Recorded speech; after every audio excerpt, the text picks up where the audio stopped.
If you've ever grown tomato plants that looked healthy but produced bland, watery fruit, you're not alone. Many gardeners focus on keeping tomato plants alive, but very few understand what actually makes tomatoes juicy, flavorful, and heavy on the vine.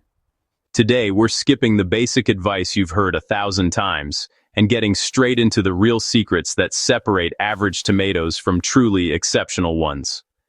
These are practical techniques you can apply immediately, whether you're growing in the ground, raised beds, or containers. It all starts with soil that feeds flavor, not just growth. Juicy tomatoes begin long before the first flower appears, and it all comes down to soil composition. Tomatoes need loose, well-draining soil, but more importantly, they need soil rich in organic matter that holds nutrients steadily. A simple and effective ratio is 2 parts garden soil, 1 part well-finished compost, and 1 part aged manure. This mix provides structure, microbial life, and slow-release nutrition. Avoid fresh manure at all costs, as it pushes leafy growth at the expense of fruit quality. Before planting, work in a handful of bone meal or rock phosphate per planting hole to support strong root development and flower production. Tomatoes that struggle early with weak roots will never produce fully juicy fruit later, no matter how much fertilizer you add. One of the most overlooked secrets is planting tomatoes deeper than almost any other garden crop. Tomatoes can form roots along buried stems, and those extra roots mean better water uptake and nutrient absorption. When transplanting, you'll want to remove the lower leaves and bury at least 2/3 of the plant underground. If your soil is heavy or cold, you can plant sideways in a shallow trench and then just gently curve the top upward. This technique alone can, honestly, double root mass, which directly translates to juicier tomatoes, because the plant can consistently pull moisture from the soil without stress. Watering tomatoes is not about how much you give them, but really how consistently you do it. Irregular watering is the fastest way to end up with split skins, watery flesh, and diluted flavor. Tomatoes prefer deep watering 2 to 3 times per week, rather than daily shallow watering. Each session should moisten the soil at least 6 to 8 inches deep. So, a really practical method is to water until the soil stays damp when you dig down with your finger, and mulching immediately after planting with straw, dry grass, or even shredded leaves. Well, that helps maintain moisture levels and keep soil temperatures stable. Stable moisture equals stable flavor development. Overfeeding tomatoes early is a common mistake that leads to, well, huge plants and honestly, pretty disappointing fruit. In the first 3 to 4 weeks after transplanting, it's best to focus on root establishment rather than aggressive feeding. Then, after the first flowers appear, shift to a feeding schedule that supports fruit development.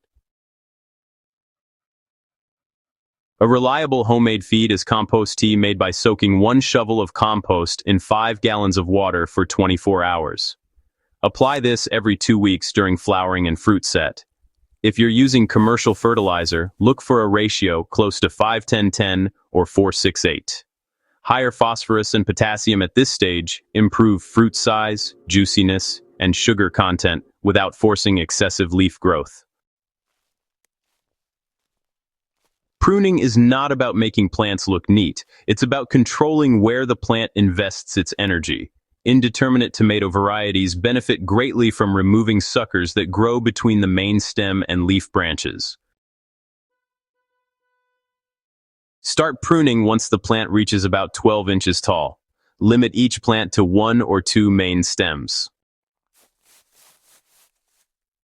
So, pruning improves air circulation, reduces disease pressure, and channels nutrients into fewer fruit clusters.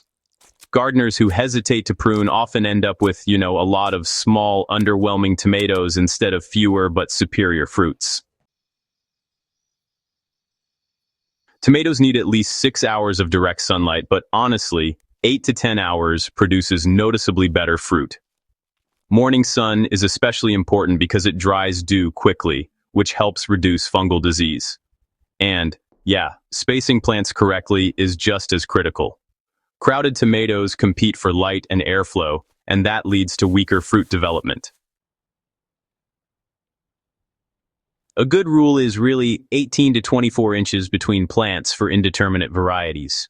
Strong airflow keeps leaves dry, lowers disease risk, and, allows plants to focus on fruit production rather than survival.